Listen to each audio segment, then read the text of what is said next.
Hey everybody, it's Stacey Simmons from Beyond the Woo. And this episode, Would God Approve, was so much fun and so interesting, but we talked for a really long time. So we broke it into two parts. Hope you enjoy part one.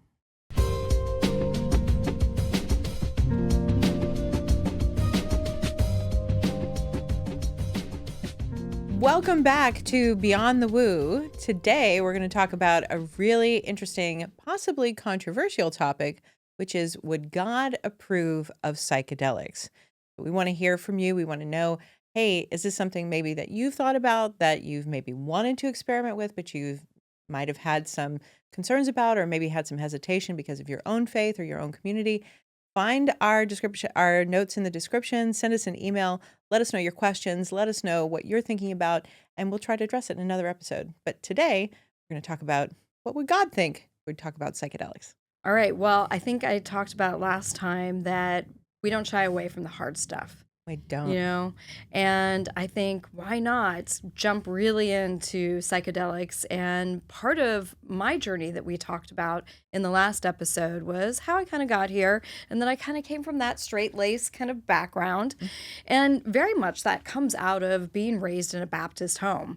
And as we all probably know, if you've ever encountered a Baptist, they can be quite conservative, and they really talk about being sober-minded. So psychedelics, definitely controversial if you're probably to sit down with anyone that comes from a Baptist Christian background, because are we talking about not being sober-minded? How does that impact how we relate to the world, our faith, and would God approve? It's a great question. I mean, lots of people go towards psychedelics looking to have an experience of God. So I think it's really interesting to kind of turn the question the other way, right? Like, if you're looking at it from the outside, if you're looking at it from a faith-based perspective, how should you approach psychedelics? Like, what are the ways that we can talk about psychedelics in terms of the controversy, in terms of like, what are the arguments for and against psychedelics from a faith-based perspective? And to be fair, not only a Christian perspective, there are other faith, kind of orientations towards psychedelics as well. But I think, this is primarily a country where most people belong to a Christian faith or some version of Christianity. So I think it's probably the most relevant to talk about Christianity, but there's certainly other approaches. But I think we'll probably wind up focusing a lot on Christianity in the next episode or two. Yeah, So. I think probably so. I mean, I think we're definitely in a very multicultural country now. There's a lot of different faiths. I have friends today that come from the Islam faith, Judaism. I have friends that come from Buddhist beliefs and Buddhist tenets, Wiccan tenets. So, where does this all line up with faith? I mean, some individuals, I think, might be a little bit more inclined to use medicines to access their faith in a deeper way. But definitely when it comes to the Christian or Catholic, Judeo-Christian place, I think that's where we kind of get into the controversy is, would this be okay? Which I think is such a fascinating question, really, because if we really jump into it, if we come from a Judeo-Christian look at this, and if we come from the belief that there's a creator and he created these plants and he says that all things are created for good. Interesting That raises some questions. Raises some questions, yeah. Yeah, because then how do you think of good, right? Like, is good what brings us closer to God? Is good what brings us deeper into understanding of ourselves? Is good what helps us connect with our fellow humans or with the earth itself? Like that, those are provocative, profound, and in many ways, very challenging questions. And especially in a time when people are kind of really questioning faith and trying to understand the role of faith in the world, if you will. Yeah, absolutely. And I think there's definitely a lot of that that's happening right now. We're in a very interesting political climate. Where does faith, where do beliefs, where does that all collide? What do I believe? Where is the ground that I can set my feet on? I think a lot of people are really kind of in these uncertain times. So I think while we're not theologians, growing up in a household where a lot of Judeo-Christian tenets were taught, having family members from both sides, Judaism and Christianity. I've definitely have heard my fair share of theology growing Mm-hmm. up. Being raised in the United States, where we definitely have more openness to faith. It's not something that we're hiding. And then just being in Los Angeles, where there is the, colliding of many faiths Mm-hmm. in this area, and having friends who come from all different kinds of faiths. I think it's really interesting to think of like the theology aspect, Mm-hmm. but also I think it's interesting because we're at a time where we can actually see that there's been this resurgence in psychedelics. There's a lot of studies that are out there, and we'll get to a little bit later in this episode about a study that was actually done with theology students and the use of psychedelics, Mm-hmm. which I think is very fascinating. I agree with you. And it's interesting to me because I think that, a lot of people, what we are calling a psychedelic experience today, maybe 100 years ago or 200 years ago, would have been really considered an interaction or you know, being with God in the moment, right? Like you would have this experience that you couldn't explain. We didn't have enough science then to understand kind of what was happening at the level of the brain or what was happening in the psyche. So we're just, we want to be careful not to conflate those things, but at the same time, recognize that when you start going into the depths of being, you're gonna bring up some stuff for people. People do have to sometimes encounter what they believe in. And frankly, it's part of our training as therapists to not deny people's faith, but to work with it, to say, like, what resource does this provide for my client? Is faith important to them? And if so, how do we support them supporting their faith? And sometimes psychedelics are an interesting bridge that we have. I know I've had clients who want to have a more religious experience, and that's not something that I can provide, right? Like that's not part of our remit to help them with that from a psychedelic perspective. But if it shows up for them, we help them integrate it. It's a hard place to like straddle. Yeah, yeah, it's really interesting. And it's definitely a question that I had to grapple with because, kind of goes back to my first day of high school. I remember walking out, getting ready to walk out the door, and my mother looks at me and she says, "Now, Jennie, the next 4 years, I am not going to be with you every day, but God is going to be with you." Talk about scared, stiff, Wow. straight kind of Wow. experience. Those rang through my ear. So anytime I thought of trying anything that would be, recreational use of any substance or not being sober minded, I just had my mother's voice ringing in my ear. Wow. And so when the idea of working with psychedelics came up, my mother's voice started ringing in my ear. Oh, I didn't know this. This is so crazy. Yeah. Yeah, so I really had to really look at this for myself and go okay, is this okay that I'm doing this? Right. And I actually even went to a prophetic prayer place to actually explore that question and went into this prayer center where they don't know why you're coming there. You just go in and they just pray over you. And it was a very profound experience for me. Mm. In that prayer time with these individuals, they said, God sees you. God is blessing the work that you're doing. He sees that you have blindfolded those in a way to help them find truth. Now, again, they had no They had idea no what we're doing. idea. Had no idea that when we actually do psychedelics in a clinical Right, setting, blindfold we them. put a blindfold Yeah. over someone. Yeah. And then the next person said, the music you're playing brings joy to God's ears. And so talk about a almost profound psychedelic experience in itself, very mystical in some ways, that this was a very prophetic prayer that Yeah. where I was venturing and what I was doing might actually be okay. So I want to go back because I think it might be really easy to kind of like sweep some of this under the rug because the way you're talking about it, it sounds really kind of easygoing. This was a really challenging moment for you in your life, right? Like you were, at least the way I thought I understood it was you were like, am I doing the right thing? Is Mhm. this part of God's plan? Can I do this and have like rest assured that I'm doing the right thing? Mhm. And the place that you went, they had no idea what you were asking about, right? Like you don't tell them beforehand why you are looking for any kind of guidance, right? No, absolutely not. Yeah. You just go in, you just sign up your name that you want to go in and sit with people who are going to pray. And they literally just sat down and pray. And not only did they say, like, God says that, this blindfold that you're putting someone in is his way. They also said, I see lots of purple, which if you have been to my office, you will know purple is actually my favorite color. And my walls in Are all my office itself specifically are this rich, dark purple. And so it was, talk about mind blown, Yeah. for them to actually say, like, I see purple all around you. And that was the first prayer that I went into. And then the secondary room that I went into for prayer, they said, we see you walking in the jungle, and the path that God has laid out before you honors him. Mm. Which, this was right after I got back from going to Mexico Mhm. and doing plant medicine in Mexico, which again, I was a little bit hesitant about it, but I felt called to go do that work because there were some clients that I felt like ketamine was not the pathway, was not the medicine for them.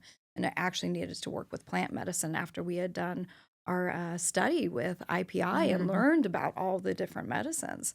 So this was really fascinating. And what also precipitated my going to this house of prayer not only was this question for myself, is this okay? Would God approve that I am doing this work? Mhm. Was because I had gotten a message from a friend Mm. who had had a dream, who said that I was being deceived. And so I was trying to make sense of that, Mhm. and later down the road, it became clear that there was a specific individual I wasn't supposed to be working with, and I no longer work with her, nor is she involved in any of the work that I do. But it was not, the main person that I was Right. working with. And it So, wasn't the work itself. and it wasn't the work itself. Yeah. It really was a person, and this person that had emailed me out of concern, was specifically calling out that there's this person, Mm. that, is not good to be around, that is Mm. deceiving me.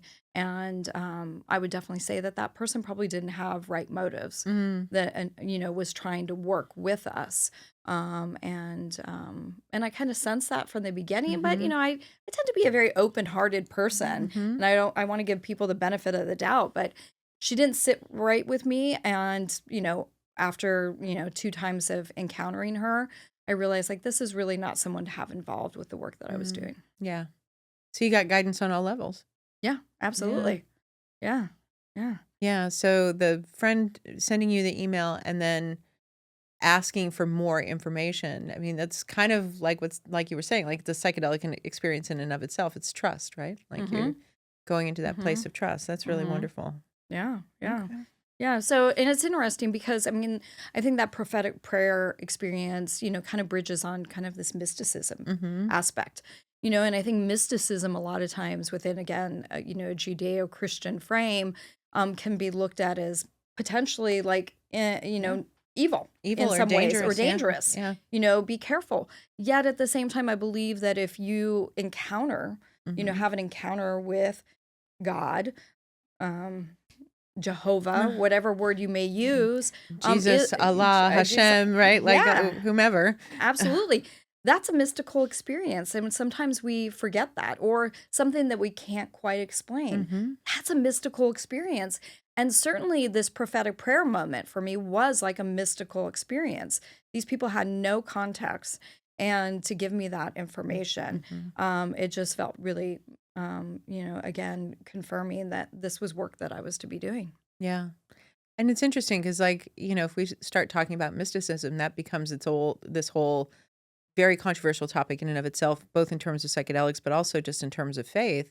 But that's really kind of where, I mean, that's what the 99 thesis was all about, right? Like if you go back to Martin Luther, right? Like the whole idea that God is going to show up to each of us in the language that we understand, in the way that we can get closer. That's kind of the foundation of Western thought, honestly, for the last 300 or 400 years. It's kind of, so Yeah. it's really, I think, important for people to be able to, I don't want to say claim the experiences that every possible experience is always going to be divine intervention, but to say that there's a place for it, to say that there's, to make room for it. And yeah, maybe you might need some help with it, but why wouldn't we be open to that? Why wouldn't we have that opportunity if we're people of faith?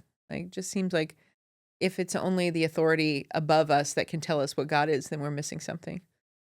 Does that make sense? Totally makes sense. Yeah.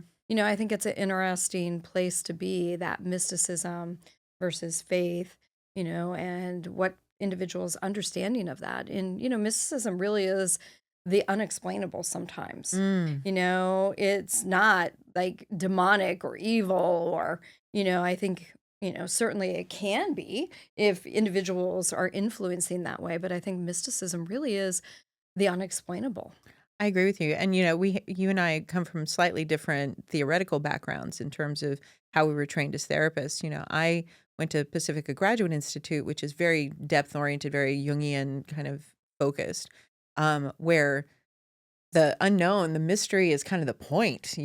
That's the holy grail, if you will, of really understanding yourself and your soul and your psyche, your mind, is to be open to the idea that there's a connection with something deep within you that is looking to be expressed, looking to be understood, whether you call that connection a connection to God or a connection to yourself or a connection to you, the universe, doesn't really matter from a Jungian perspective. It's really about allowing that there is something bigger than you, that there's something and it may be deep within you, don't know, but to allow that it's okay, that the mystery is not harmful. The mystery is actually a mystery. It's not negative or demonic just because it's unknown. Yeah, Yeah. absolutely. And I think it's an interesting intersection. And to your point that you spoke of earlier, how many times individuals go into these experiences wanting to have some Mhm. type of a mystical Yeah. experience, to have a connection to a deeper universal Mm. consciousness or to a God. I think is an interesting place to be as a individual who identifies with a faith Mhm. and doing the work in therapy with an individual, and how psychedelics, where does that come into play? And so I think for myself, I kind of came to the place where, I just kind of came back to, especially with plant medicine, God created these plants Mm. and there had to be a reason for them, Mhm. you know, and why not kind of use what he's created, something that isn't synthetic, that doesn't have all these side effects? Why Mhm. wouldn't I go to a source of his creation to promote healing for Yeah. someone?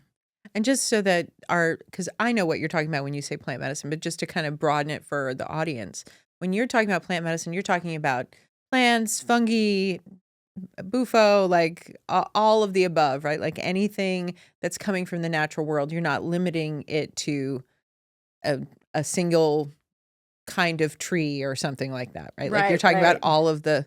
all of the living possibilities in the natural world, right? Yes, absolutely. Mhm. And I think that's the interesting thing that IPI, our Mhm. work that we did in that year-long fellowship, it Mhm. opened me up to, Mm. yes, psilocybin, while it's a fungi, we tend to put that underneath this umbrella of plant medicine. Mhm. So, and within that, we've got things like ayahuasca, we've got peyote, Mhm. we've got San Pedro, DMT. Yeah. DMT. If we're looking at animal medicine, we would be talking about bufo, the Sonora toad, Mhm. or combo, which Mhm. is the Amazonian Frog. frog. Yeah. And so there's a broad range. I mean, even if we go to LSD, is really sourced from, From yeah, the mushrooms, yeah, 'cause mushrooms. yeah, Yeah, yeah, yeah. Hoffman got it from the mushrooms that were Mm-hmm. sent to him, after he'd already isolated LSD, but yeah, Mm-hmm. that's, it's really interesting. Yeah, Yeah. yeah, yeah. So it's interesting.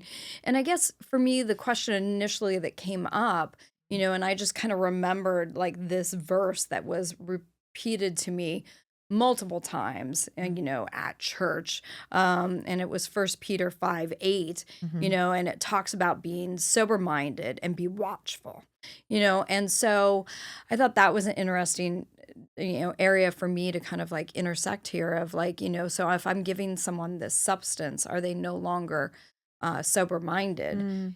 and how do I help them be watchful in those moments that they aren't deceived, Mm. that and I think that that's the place of working with a a psychologist or a psychotherapist who's trained in this medicine can help you like take those insights and properly Yeah. integrate those so that you aren't deceived. Yeah, I mean that's really interesting, right? Like be sober-minded, be watchful. I mean, what I hear in that, I hear multiple dimensions of meaning, right? Like because if I know that I need healing and I want to be watchful, maybe part of being watchful and sober-minded is asking for help, Hmm. right? Asking for someone to sit with me, asking for help me make sense of this, right? It's not, I think one of the things that happens specifically as Americans, but I think it happens just in the West in general, is we think that we're supposed to be these kind of isolated people who can withstand anything on our own and we don't need anybody else. We don't need help and we don't, or we shouldn't, and I think that's a fallacy that certainly as therapists, we know we're always trying to help people find their social support systems as well. But I think that, if you expand your understanding of what it means to be mindful or watchful and sober, maybe it's not only like being isolated in your watchfulness and sobriety, right? Like it's also like get some help. Like Hmm. let other people support you. You need it. Yeah, absolutely. And if we go to matters of faith, Mhm. this is why individuals may go talk to their priest or their Mhm. pastor or their reverend, or any spiritual leader is to get guidance that, that they are being sober minded in Mhm. their decisions, that they're not, being hit with an idea and think like, oh my gosh, I'm going to sell all my Right. belongings and run off and do this, or Mhm. I'm going to buy this, Right. to actually, test it to see if it's approved, to seek counsel, Mhm. to figure out, in a sober-minded way, is this a good idea for me to proceed forward? That's a really important distinction because I think what you're describing is, we're probably going to talk about this a lot, but it's discernment, right? Like this ability to discern between your experience and maybe the actions that you should take or the authority that you accept, right? Because if I have, let's say go ask you to do some, psychedelic experience with me because I have a question that's really troubling me or there's a trauma I'm trying to heal. And if I have an experience that really opens a door for me that I'm confused about, and I go to my pastor, or I go to my mother, or I go to my friend and say, "Hey, I'm confused about this and I really want to talk it through with you."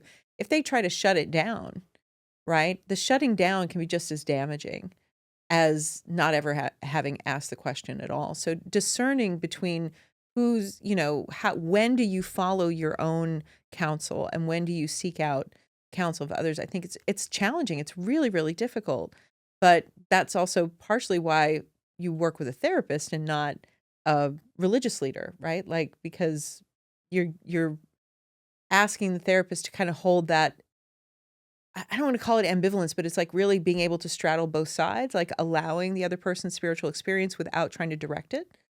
So I don't know. What are your thoughts on that? Yeah, absolutely. Well, I think so much of our training it Mhm. comes from this place of being unbiased, Mhm. non-judgmental, Mhm. and to be able to look at the 360 in a Mhm. sense.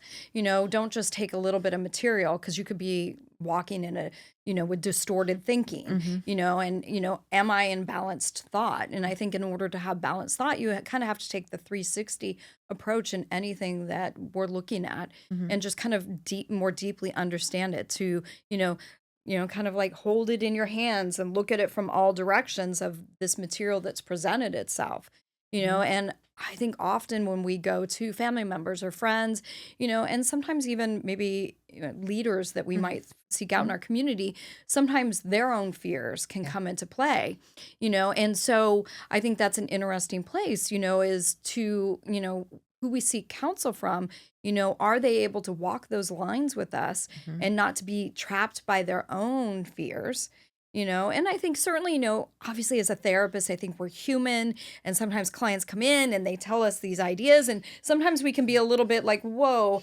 is this person becoming a little manic here? Mhm. Mhm. Is this a grandiose idea, Or delusion, or a right? delusion? Mhm. And how do I help them sort that Yeah. out?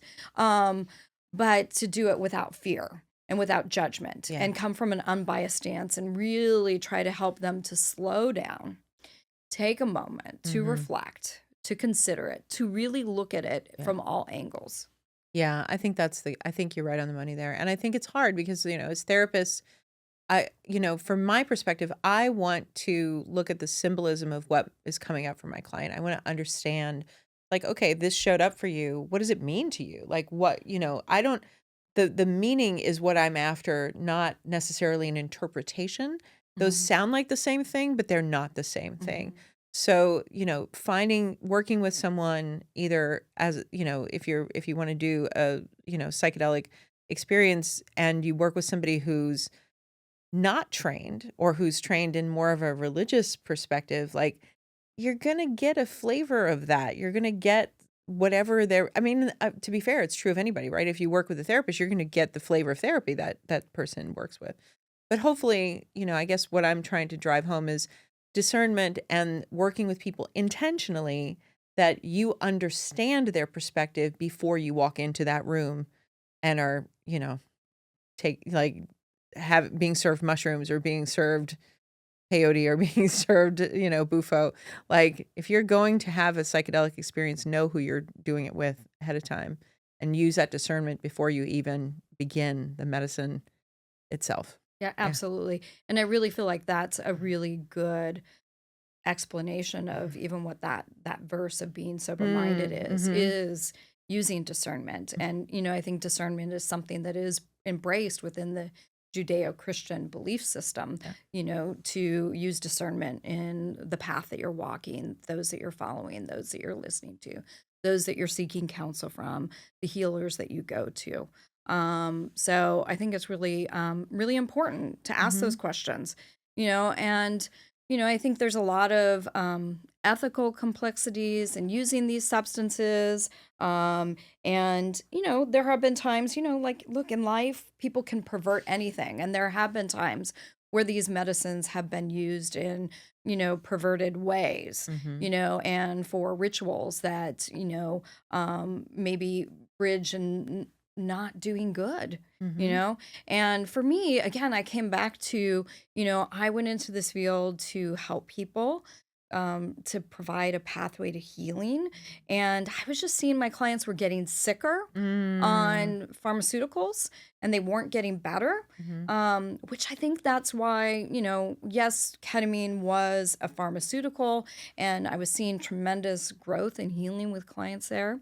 But also, I was questioning, is there a more natural way that we can go about it? Mm. And if God created these plants, these animals, Mhm. these substances, um, there must be a reason why they have these properties. Yeah. And look, if we go back, before we had pharmaceuticals, what did you do? You Right. went to your grandmother who went out into her yard and Mm. grabbed that aloe vera and slathered that Yeah. on you, or brewed a tea Tea. and Mhm. had you drink that, or made a poultice and Mm. put it on your Yeah. chest to help you breathe better. Mhm. So, plants and animal products and fungi have been used for centuries for healing properties. Mhm. But somewhere along the line, it got, on the war on drugs, it got Mhm. mixed up in the war on drugs, and criminalized to actually use these medicines. Yeah.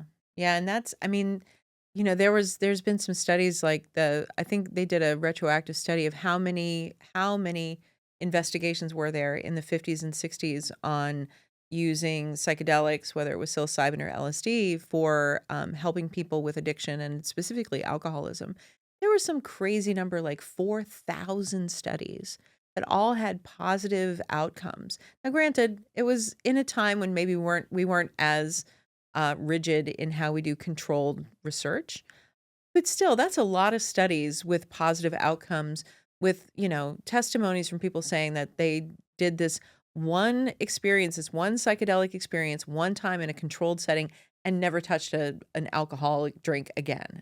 Prime example is Bill, who, Yeah. Alcoholics Anonymous. The Bill, founder. Yeah. yeah, founder, had an LSD experience and it totally, absolutely changed him. Hmm. And, and he had experience with God. It's not something that's talked about within the AA community. And in fact, many within the AA community will frown upon psychedelics, Mm. misunderstanding and seeing this as a recreational substance. And yes, certainly there are people who are doing psychedelics in a recreational manner and not specifically seeking it out for healing.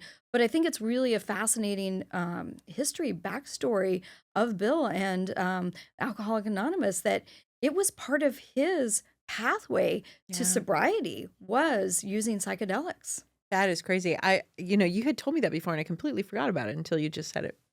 Yeah. So, I mean, but I think that goes to the whole idea of a psychedelic experience is meant for the most part. I mean, sure, there are people, like you said, who do it recreationally, but I mean, honestly, if we think about it from the perspective of what are the best uses, right? Like, I think it's meant as a healing substance. And why wouldn't we be able to heal our psyche in the same way that we heal our body? I mean, our bodies heal with the assistance of medicines, with the assistance of, our immune systems work with medicine.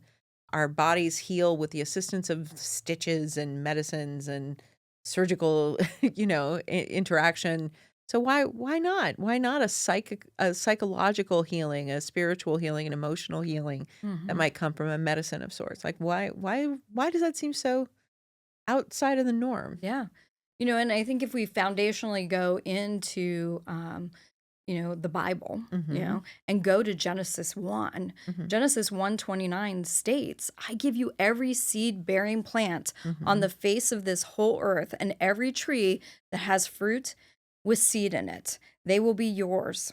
So to me, this talks about God's provision, Mhm. and that He has provided this, for us, for our physical well being, for our mental well being. Mhm. He has, created these substances naturally, and they're intended for good. God looked out after He created. If you believe in the creation story, He looked out and He said, and all that He had created was good. It was good. Yeah. So to think that, somewhere along the line that these became bad substances would be incorrect theology too, Mhm. because also, if we go to the end of the Bible in Revelations, it says if you take anything or if you add anything or take anything away from this word, you are Mm. outside of God's provision. Well, we Ah. can't now black line out this idea that, these plants were created for good, because then we would be taking away from His inherent word. And if His word is His word and all within it is good, we have to see these substances, I think, as good. That's really powerful. It does make me question though, because it makes me want to ask the question of like, well, there are things in nature that are poisonous or that are not good for us. So like, we're not going to recommend people take dangerous substances that we know are poisonous, right? But that doesn't mean that those substances don't have good uses elsewhere. They may not be for this kind of purpose, but they're, maybe they're meant to be like help control, bug populations or something like that, right? Like, but we're Mhm. not, so I want to be careful that, we're not telling our audiences that every substance is out there safe for to be consumed because it's created by God. It's like, no, no, no. What we're saying is that there are uses for everything and we can presume that the uses are good, maybe just not all the uses are for us.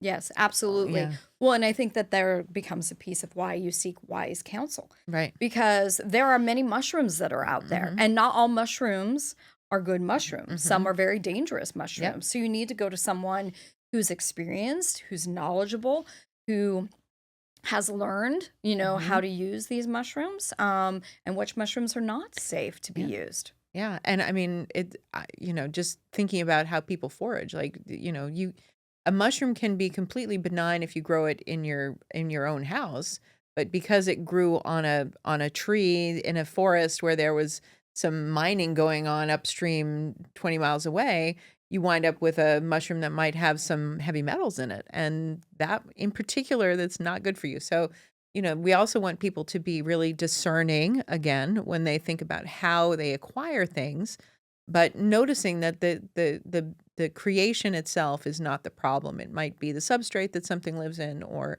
might be the use of it that is not meant for human consumption. But just, kind of again reiterating that the goodness and nature, just because something's natural doesn't mean that it's good. And just because something's good doesn't mean that it's good for you. right? Yeah, Yeah. absolutely. Well, and I think that this, again, if we go to theology aspects Mhm. where they, talks about seeking out healers, Mhm. when you're sick, you go to a doctor, Mhm. so, God is providing a provision of like, you need to go and see a doctor, Mhm. So while we are not doctors, although I have many clients who give me the upgrade of I'm a doctor. doctor. Well, you're a doctor. That's true. You're a doctor. I'm not a doctor. I'm not a Man, medical not a doctor. medical doctor. But anyways, I don't have that designation of doctor. Many clients try to upgrade me to doctor, but They should. You're but I awesome. think that, we certainly have training, we have wisdom, Mhm. so that we can provide appropriate guidance. And I think that that's, again, in line with, kind of what his theology is. Don't go do this, don't go do these things sometimes on your own. You need to go seek out the one that has a gift of healing, who Mhm. can direct you in healing, who's been given some type of gift of counseling, Yeah. and healing. Yeah, don't just go thinking, "Oh, I'm gonna go this sounds great. I'm gonna go find me some mushrooms in a dung pile in the middle of, the pasture down the road and see what happens." Like, that's not what we're talking about. Yeah, absolutely. Which I don't know why anyone would want to go to the dung pile, other than the best mushrooms are there, but it seems a little crazy. Yeah, absolutely. Absolutely. Yeah. So, well, and I think, if we just look back through history and through time, we can Mhm. see so many historical records. Mhm. Monasteries were, a source of healing. Mhm. And many of the monks that were there grew plants, Mhm. various medicine plants to provide healing. Mhm. And they also were the keepers of Yeah. the books a lot of times.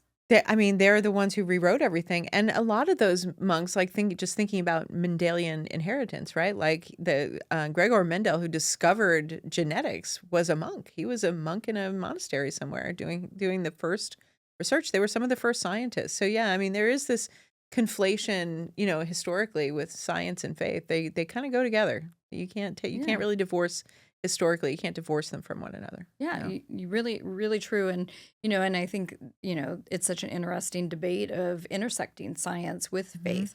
I mean, yeah, it's really interesting because I just finished writing this book on psilocybin, and one of the things that shows up in thinking about that particular substance is that psilocybin or psilocin, the component of the drug that actually interacts in your body, psilocin and serotonin actually look a lot alike chemically. So they have a very similar structure. You think about, like, why would that be, right? Like, here you have psilocin and serotonin similar, and they both act on networks, right? So psilocin is acting in the mycelial networks in the substrates for the mushrooms, and serotonin is working on the networks in your brain. So, something that has some parallel has some similar effects. I mean, that doesn't feel accidental. It feels pretty intentional, if you will. Now, however you want to define intention is up to you and your own faith, but I mean, it seems like there's a parallel that's relevant and important. And yeah, I think that the monks probably had a better clue. They had lots of time alone.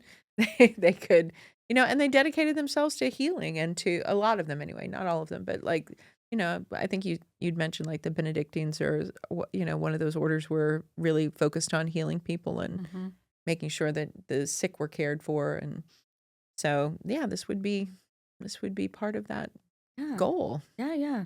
Yeah, Saint Benedict, was one of the big proponents of using, the properties that are within plants. He brewed teas, Mhm. he found that there were so many ailments that could Mm. be healed. And some of those ailments included mental health ailments. You know, Oh. someone was, hysteria was Mhm. occurring. They would bring them to the monks' order, and they would brew them a tea to give them. You wonder if that tea wasn't something like ayahuasca that Yeah. maybe was being prepared for them. Yeah, that's fascinating. I mean, it's interesting because the same thing happens, almost every continent has at least one psychedelic. They have except for Antarctica. I don't think there's one that's associated with Antarctica, but nothing lives down there except penguins anyway. So, like, what, they're not eating mushrooms. So,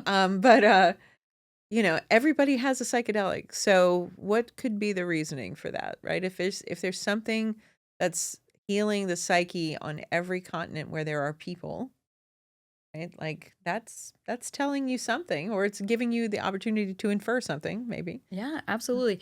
And we'll get to this in one of our future Mm-hmm. podcast episodes about some of my journeys into Mexico. But I think it's really fascinating because my work with the Seri tribe in the Sonora Desert, they actually believe that they are one of the direct descendants of the 12 last tribes of Israel. And they believe that they were the ones that were told to come here to the Americas and that they are the source of many of the indigenous people. They believe that they came across. And as they came down from Alaska, people deposited and, stayed because they were sick or they found a nice plot of land that they thought was good. And then the Seri tribe actually got to the desert of the Sonora Desert, which is just below what we call today Arizona, modern yeah. day Arizona. And it was probably the hot of summer. And they cried out to God in that moment and said, "You brought us to this land, this desert land. Why have you brought us here? You brought our peoples out of Israel before, and now here we are again in this desert. How have you done this to us?" And then all of a sudden, the heavens opened up, is the story they give, and a horrific rain came. And as the rain came, the toads came out of the riverbed. And, the way that they describe the rains would be what we see as a monsoon season, Right. probably. So they probably hit the Sonora Desert in the monsoons, but the rain is what helps bring the toads that have been Right. hibernating back out of the grounds. And they picked up those toads, ran into the caves that were nearby, and were like, "We've got food." And they're cooking up those Oh my those gosh. toads. And they all had a psychedelic experience and believed that they met God in that moment in that cave and that Ah. he truly saved them. And so even today, that story has been handed down, and my opportunity to go and work with the Seri tribe was really, really beautiful to hear this story firsthand. Mm-hmm. And they talk about Cristo, and that's very important to their faith and believing that that the toad was a provision for them Wow. and that it had brought healing. And for many within the community, they have seen over and over again how the toad, the bufo toad, and a 5-MeO DMT has been very healing for many with mental health challenges or addiction Mm. difficulties, which we a lot of times see in the indigenous population. Addiction can be very problematic, but the bufo has been the way out for many. Wow, that's fascinating. Yeah, when I went the first time with you, there was somebody there who had joined their tribe, who had lived. From a different indigenous group, but he had met one of the ladies who was in that tribe, I think working in Guadalajara or something, and then followed her back to live on the reservation with her, and like was pulled into the whole UFO medicine. And I can't remember that guy's name. He was really Gabo. fascinating. Oh, was that Gabo. Gabo? That was Okay. Gabo. Yeah. Yeah, that was a Yeah. fascinating story, just listening to his transformation, because he had addiction issues, Hmm. and she, he fell in love with this woman and she brought him back to the tribe and cleared up his addiction by kind of working with the bufo medicine, Yeah. for sure. Well, and what's interesting in working with that tribe too, the Barnett family Mhm. is actually from a missionary that came from Italy, Oh, Roman Catholic missionary that came there, to the tribe to bring Christ to them.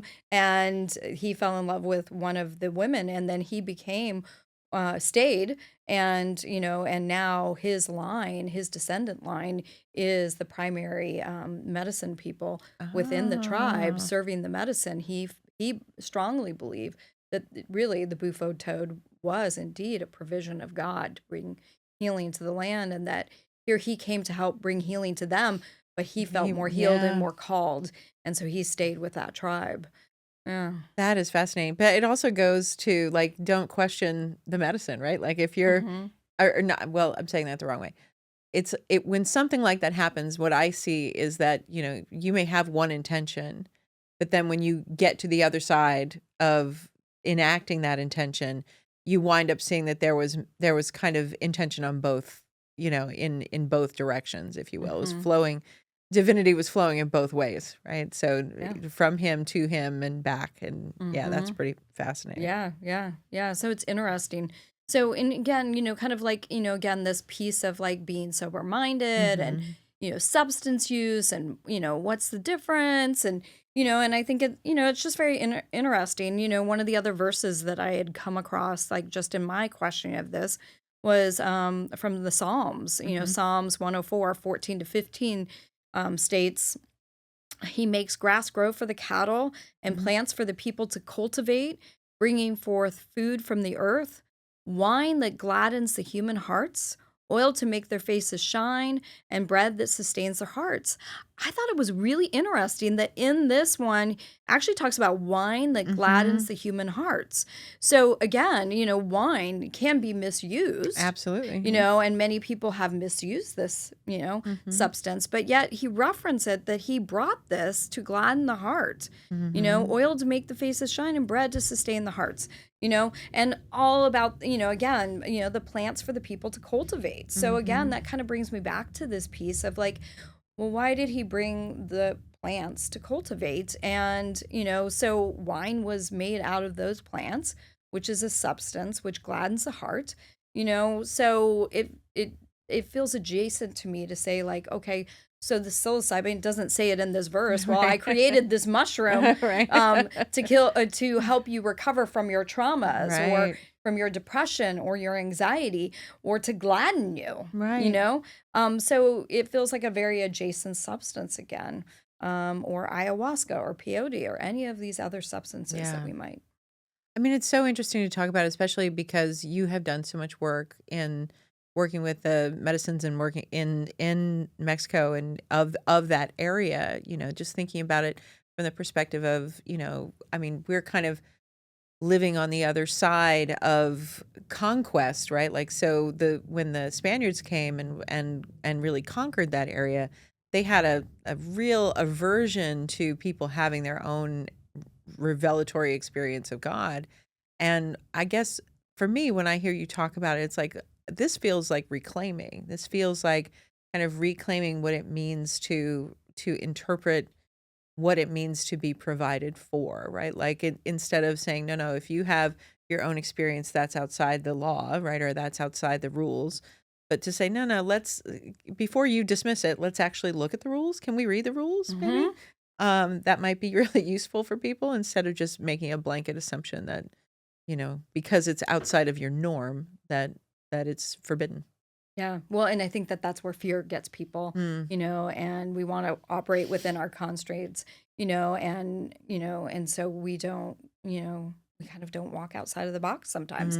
We get contained within these boxes, within these laws, and, I think it's really interesting because, again, if we talk about, matters of faith, we've got the Old Testament, we've got the New Testament, and the New Testament is a new covenant, and it is to break us free from the law and break us free from fear, and so I think it's a really interesting place of like, again, we have this new covenant, which I think really, again, was coming back to God's provisions for us, and he's provided things for us and for us to seek those out again with wise counsel, which is, repetitively talked about in the New Testament, in the New Covenant, is to seek individuals who, are wise counselors who do have gifts. Who are educated.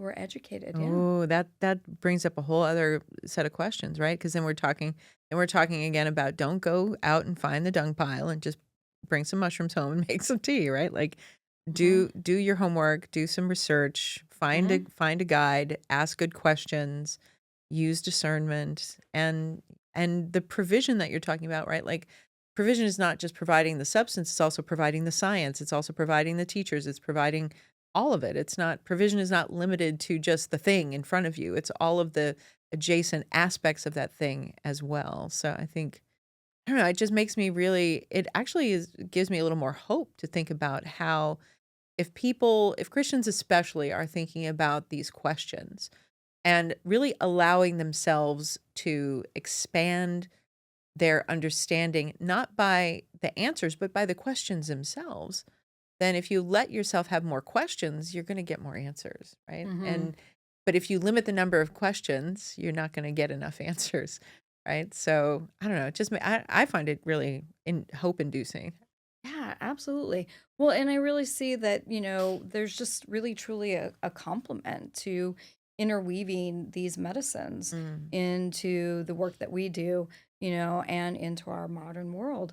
That if we kind of go back to some indigenous, really a lot of these plant and animal medicines go back to indigenous, Mhm. kind of rituals and healings and guidance. And look, we've strayed so far because the modern world and technology has brought us such a great distance. But again, I can't help but overlook that we're in a modern world where we have more mental health issues than ever Yeah. before. We have the suicide rates are going up. Yeah. Addiction So rates going up. addiction rates are going up. So modern medicine has not been the solution. Pharmaceuticals has not been the solution. So why not go back to foundational principles? Well, and not to be, we said we are going to be controversial, and to a degree, faith has not solved it either. Faith by itself has not solved it either. Mm-hmm. Maybe for some people, but if you look at the ways that our approach is failing people, right? If we're looking for the failures, we can find them everywhere, right? It's not hard. You spit and you can find a place where things aren't working. So I think for me, what's encouraging is opening the door to say, no, don't just throw the baby out with the bathwater, but come back and look at it and ask real questions. Ask yourself, trust your intuition and ask yourself, what do I need, and how who do I find?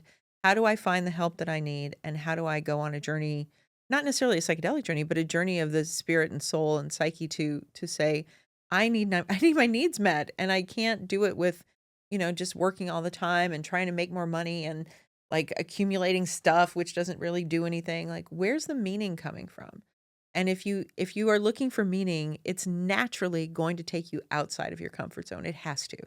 Absolutely. So, Well, and going outside out of our comfort zone, again, if we go back to religious tenets and, mhm. and faith-based, look, Jesus went into the desert for 40 days, And yeah, a very unconventional approach that we don't hear many people doing right. today, Yeah. and, if we go to indigenous practices, what did they usually do? They sent people on these Yeah. vision quests, Yeah. right? They would send them out into the desert, and they Or would into the jungle, or to the depending on jungle where you or are. where Yeah. you are, depending on where you were. And you would Mhm. go out and you would work with medicine, or you would fast, and you would, seek prayer and meditation. Mhm. And so again, I think this is the dilemma, right? Mhm. Because we don't know when, we heard that Jesus went out for 40 Mhm. days and he fasted in the desert. We assume that there was he was not ingesting Mhm. anything, that he was using just prayer, Mhm. and meditation and communion with God.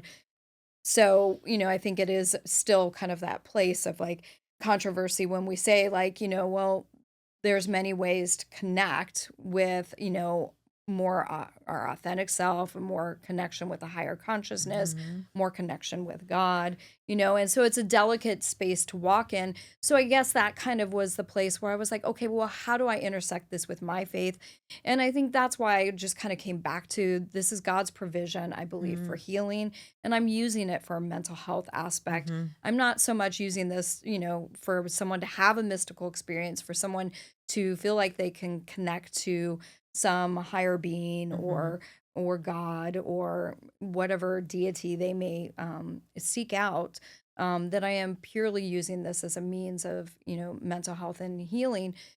But I think the interesting thing is many people do report that they have some type of, mystical, awe-inspiring Yeah. experience. I've had many clients who come back from medicine saying that they encountered God or Jesus, or they had, that ego dissolution where they're one with everything. That happens pretty frequently. Um, yeah, it's interesting when you're talking about Jesus in the desert. He had a bad trip. Yeah. He Mhm. was out in the desert for 40 days, whether he was fasting or not. He Mhm. still didn't have he had some negative experiences. So, Mhm. yeah. Mhm.